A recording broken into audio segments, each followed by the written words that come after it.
जगन्नाथ महतो कि क्या हुआ, बुद्ध 40-42 वर्षों तक सतत बोलते रहे और सारा एशिया बुद्ध से प्रभावित हुआ। सारा एशिया आंदोलित हो उठा, सिर्फ भारत को छोड़कर। तो या तो कसूर बुद्ध का हो या कसूर भारत का हो। बुद्ध का तो कसूर हो नहीं सकता। हां, अगर कसूर इसको ही कहो तो बात और कि उन्होंने सत्य को जैसा था वैसा ही कह दिया, सीधा सीधा कह दिया, नग्न कह दिया। भारत के पांडित्य के वस्त्रों से न पहनाए, और मैं कहता हूं अच्छा किया कि न पहनाए। भारत ने माना या न माना, लेकिन बुद्ध ने अपनी ओर से चेष्टा में कोई कमी नहीं की। भारत को जगाने का जैसा अथक प्रयास बुद्ध ने किया, न उसके पहले किसी ने किया था, न उनके बाद किसी ने किया। और मैं तुमसे कहता हूं, सत्य के रास्ते पर असफल हो जाना असत्य के रास्ते पर सफल हो जाने से लाख दर्जा बेहतर। बुद्ध की असफलता में भी राम और कृष्ण की सफलता से कहीं ज्यादा मूल्य। बुद्ध एक ही तो बगावती पुरुष। भारत के जीवन में अगर कहीं कोई नमक है तो वो बुद्ध के कारण, थोड़ा कुछ स्वाद है तो बुद्ध के कारण, नहीं तो भारत बिल्कुल बेस्वाद होता। क्यों बुद्ध को नहीं सुना जा सका? कई कारण हैं। पहला कारण तो भारत के पंडित हैं, पुरोहित हैं। उनका जाल पुराना है, कोई 10,000 साल पुराना है। और बुद्ध जैसा व्यक्ति जब भी कहीं पैदा होगा तो पंडित और पुरोहित उसके विपरीत खड़े हो जाएंगे, क्योंकि उसकी चोट उनके पूरे धंधे को ही तोड़ने लगती। उसकी चोट में उनकी मूर्तियां गिरने लगती, उनके मंदिर भूमिसात होने लगते, उसकी चोट में उनके शास्त्र उखड़ने लगते, उसकी चोट में लोग जागने लगते और देखने लगते कि पंडित तो केवल दुकानदार है, व्यवसायी, शोषक। उसकी मौजूदगी में साफ दिखाई पड़ने लगता है कि पंडित तो केवल बासी बातें दोहरा रहा है, तोते की तरह दोहरा रहा है। क्योंकि बुद्ध की मौजूदगी में तुलना हो सकती। पंडित बुद्ध जैसे व्यक्ति को क्षमा नहीं कर सकते, असंभव है। उनके न्यस्त स्वार्थ इसके विपरीत है। और दुनिया में पंडितों और पुरोहितों का इतना बड़ा जाल और इतना लंबा जाल और कहीं नहीं। ये भारत का दुर्भाग्य है कि यहां सारा जाल इतना प्राचीन हो चुका है कि उसे तोड़ना मुश्किल होता है। वो हमारे रग रेशे में समा गया है। कोई वेद के खिलाफ कुछ कहे, बस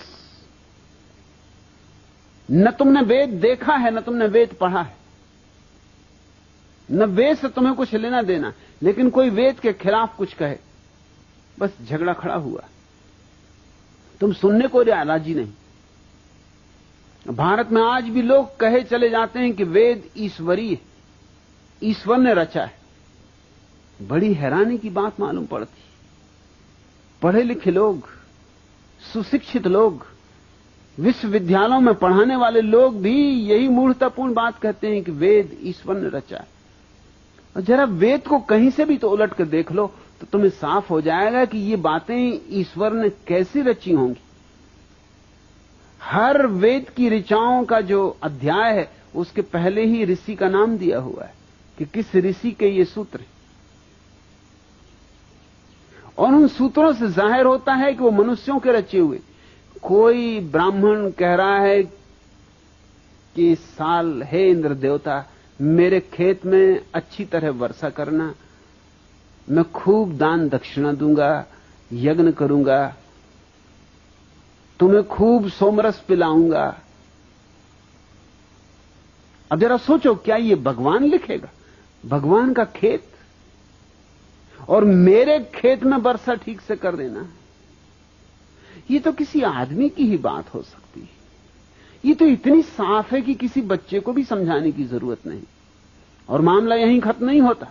मेरे खेत में ज्यादा वर्षा करना और पड़ोसी के खेत में वर्षा हो ही ना, तो चढ़ोतरी खूब चढ़ाऊंगा। ये तो और भी बात बिगड़ गई। ये तो मानवीय भी ना रही, अमानवीय हो गई। और मेरी गऊओं के थन में दूध बढ़ जाए और पड़ोसी की गऊओं के थन का दूध बिल्कुल सूख ही जाए, ये ईश्वर कहेगा? ईश्वर का कौन पड़ोसी? सब गऊएं उसकी, सबे भूमि गोपाल की, सारी भूमि उसकी। कौन सी मेरी और कौन सी तेरी? वहां भी मेरा तेरा चल रहा है। तो बुद्ध ने यही कहा कि वेद कोई ईश्वरी शास्त्र नहीं है, कोई शास्त्र ईश्वरी नहीं, सब शास्त्र आदमियों ने रचे। और आदमियों में कई तरह के आदमी, कुछ तो आरिफों ने रचे हैं, जिन्होंने जाना शायद वहां कुछ सत्य की दूर की ध्वनि सुनाई भी पड़ जाए, मगर ये गऊओं के थनों में दूध बढ़ जाए इसकी प्रार्थना करने वाले लोग आरिफ नहीं हो सकते। ये मेरे खेत में ज्यादा वर्षा हो जाए और पड़ोसी के खेत में ज्यादा वर्षा ना हो, ये आरिफ नहीं हो सकते। बुल्ले शाह ऐसी प्रार्थना नहीं कर सकता, कबीर ऐसी प्रार्थना नहीं कर सकते, बुद्ध ऐसी प्रार्थना नहीं कर सकते। बुद्ध ने तो अपने शिष्यों को कहा कि तुम जब ध्यान करो और ध्यान में जब तुम आनंदित हो उठो, तो ध्यान की पूर्णाहुति हमेशा इस बात से करना कि मेरे ध्यान से जो भी आनंद मुझे मिला है समस्त प्राणियों में बढ़ जाए, समस्त प्राणियों में बेशर्त बढ़ जाए, मेरा ही न रह जाए। क्योंकि जो मेरा रहेगा तो मर जाएगा और जो सब में बढ़ गया तो बच जाएगा। बांटने से बढ़ता है, रोकने से घटता है। एक आदमी ने बुद्ध से जाके कहा था कि आप कहते हैं तो करूंगा, इतनी भर आज्ञा चाहता हूं कि मेरा जो पड़ोसी बहुत दुष्ट, उसको छोड़ के मैं कह सकता हूं कि सबको मिल जाए। मुझे जो आनंद मिल रहा है ध्यान से, पड़ोसी को छोड़ के सारे जगत को मिल जाए, पशुओं को, पक्षियों को, पौधों को, पहाड़ों को, जिसको कहो, मगर ये मुझसे ना हो सकेगा कि इस दुष्ट को मिल जाए। इसको भर छोड़ने की आज्ञा दे दें। बुद्ध ने कहा उसके छोड़ने में ही सब गड़बड़ हो जाएगी, क्योंकि मैं वही मन तो बदलना चाहता हूं जो दोस्ती और दुश्मनी की भाषा में सोचता है, जो अपने और पराये की भाषा में सोचता है, जो मैं और तू के भेद में सोचता है। उस पड़ोसी को तो पहले मिले, फिर और सबको मिले, ऐसा तू ध्यान करना। ध्यान जब आए और आनंद जगे तो कहना पहले मेरे पड़ोसी को मिल जाए और फिर सबको। पड़ोसी को पहले मिलनी चाहिए, पड़ोसी है, तेरे से आनंद की धारा बहेगी तो पहले तो उसी को छुएगी, फिर औरों को छुएगी, फिर दूर चांद तारों को छुएगी। और तू कहता पड़ोसी को ही ना मिले, तो फिर धारा बहेगी ही कैसे? यहीं अड़चन आ जाएगी, यहीं पत्थर पड़ जाएगा। वेद ने जो कुछ कहा है वो आदमी की कामनाएं हैं, आदमी की वासनाएं। बुद्ध ने कहा कि वेद मनुष्यकृत है, और वो भी बहुत साधारण मनुष्यों द्वारा निर्मित है, जिनकी कोई महत्वपूर्ण बातें भी नहीं। कहीं कभार भूल चूक से कोई वेद में सूत्र मिल जाता है जो प्रशंसा के योग्य है, 1%, इससे ज्यादा नहीं। 99% तो कूड़ा कचरा है। इस बात को सुनते ही पंडित नाराज हो गए, और पंडितों का पूरा जो आयोजन था सारे जगत को ग्रसित किए हुए, उसने बुद्ध के खिलाफ जिहाद छेड़ दी। इसलिए बुद्ध को सुना नहीं जा सका, शायद मुझे भी नहीं सुना जा सकेगा। कोशिश करूंगा, कोशिश कर रहा हूं, मगर मुझे इसकी बहुत फिक्र भी नहीं, और बुद्ध को भी इसकी बहुत फिक्र थी, ऐसा मत मानना। जो सुन सकते हैं वो सुन लेंगे, जिनके काम का है उन्हें मिल जाएगा, जिनके पास थोड़ी बुद्धिमत्ता है वे पी लेंगे। और बुद्धुओं के लिए क्या किया जा सकता है? फिर वो भारतीय हो या गैर भारतीय हो, बुद्धू तो बुद्धू। और इस देश में बुद्धुओं की लंबी परंपरा है, लंबी श्रृंखला है। भारत जैसे मरना ही भूल गया है, और चूंकि मरना भूल गया इसलिए लाशें रह गई। मरना भूल गया इसलिए पुनरुज्जीवित होना भी भूल गया। बूढ़ों को मरना चाहिए ताकि बच्चे जी सकें। इस देश में बूढ़े जिंदा हैं, इसलिए बच्चे तो पैदा ही नहीं हो पाते, या होते हैं तो बूढ़े ही पैदा होते। फिर भारत कहने को आस्तिक है, लेकिन वस्तुतः आस्तिक नहीं, नास्तिक है। क्योंकि तुम्हारा सारा धर्म नकार पर खड़ा है। यह छोड़ो, यह छोड़ो, यह छोड़ो, यह नकार है। संसार असत्य है, माया है, छोड़ो। घर गृहस्थी माया है, छोड़ो, भागो। ये जो भगोड़ापन है ये नकार है, और जहां नकार है वहां नास्तिकता है।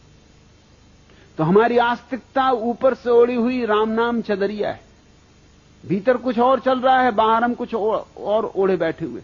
बुद्ध ने हमारी चदरिया छीन ली और कहा कि पहले अपनी असलियत देखो, क्योंकि असलियत में ही क्रांति हो सकती है। पहले अपने जीवन का सत्य समझो, तो ही तुम्हारे जीवन में क्रांति हो सकती है। और अगर उस सत्य को नहीं देखा तो तुम थोथे आस्तिक बने रहोगे, मगर गहरे में तो तुम नास्तिक ही रहोगे। असली आस्तिक होने के पहले व्यक्ति को नास्तिकता की अग्नि से गुजरना पड़ता है। जिसने नहीं कहना ही नहीं सीखा, वो हां क्या खाक कहेगा। उसकी हां में बल नहीं होगा, उसकी हां नपुंसक होगी। बुद्ध ने नास्तिकता से गुजरने का पाठ दिया, बजाय इसके कि भारत उनके पाठ को सीखता, भारत ने उन्हीं को नास्तिक करार दे दिया।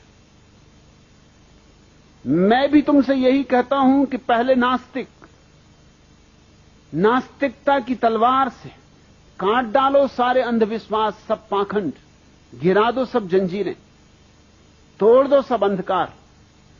और जब नास्तिकता से तुम सब सफाई कर चुको तो फिर तुम बीज बो देना फूलों के।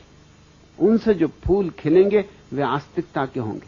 जैसे कोई बगीचा बनाता है तो पहले पत्थर साफ करता है, जमीन गोड़ता है, जड़ें निकालता है, घास पात उखाड़ता है, ये नास्तिकता का काम है। और फिर बीज बोता है, फिर फूल आते हैं, वसंत आता है।